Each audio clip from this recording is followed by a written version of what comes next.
जय श्री राम। संपूर्ण देवता और दैत्य वीर जुट जाएं तो भी श्री राम को रण में जीतने वाला कोई नहीं है। भरत जो ऐसा कर रहे हैं इसमें आश्चर्य ही क्या है। विष की बेलें अमृत फल कभी नहीं फलती। ऐसा विचार कर घोर निषाद राज ने अपनी जाति वालों से कहा कि सब लोग सावधान हो जाओ, नाव को हाथों में कब्जों में कर लो और फिर उन्हें डुबा दो तथा सब घाटों को रोक दो। सुसज्जित होकर घाटों को रोक लो और सब लोग मरने के लिए साज सजा लो, अर्थात भरत से युद्ध में लड़कर मरने के लिए तैयार हो जाओ। मैं भरत से सामने मैदान में लोहा लूंगा, मुठभेड़ करूंगा और जीते जी उन्हें गंगा पार ना उतरने दूंगा। युद्ध में मरण, फिर गंगा जी का तट, श्री राम जी का काम और क्षणभंगुर शरीर, जो चाहे जब नाश हो जाए। भरत श्री राम जी के भाई और राजा, उनके हाथों से मरना और मैं नीच सेवक, बड़े भाग्य से ऐसी मृत्यु मिलती है।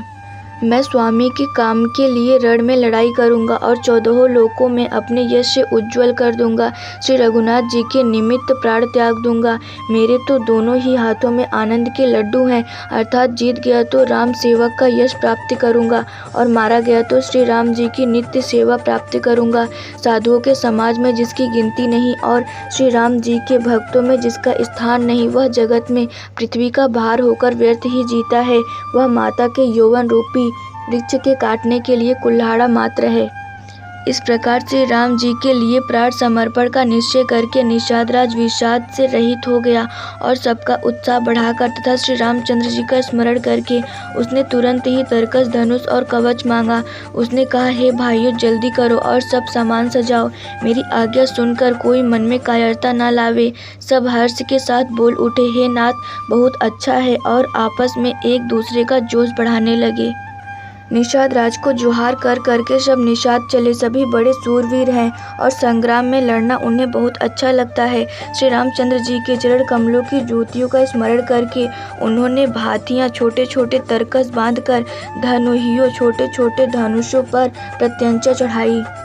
कवच पहनकर सिर पर लोहे का टोप रखते हैं और फरसे, भाले तथा बर्छों को सीधा कर रहे हैं, सुधार रहे हैं। कोई तलवार के वार रोकने में अत्यंत ही कुशल हैं। वे ऐसे उमंगों में भरे हैं मानो धरती छोड़कर आकाश में कूद उछल रहे हों। अपना अपना साज सामान, लड़ाई का सामान और दल बनाकर उन्होंने जाकर निषाद राज गुह को जोहार की।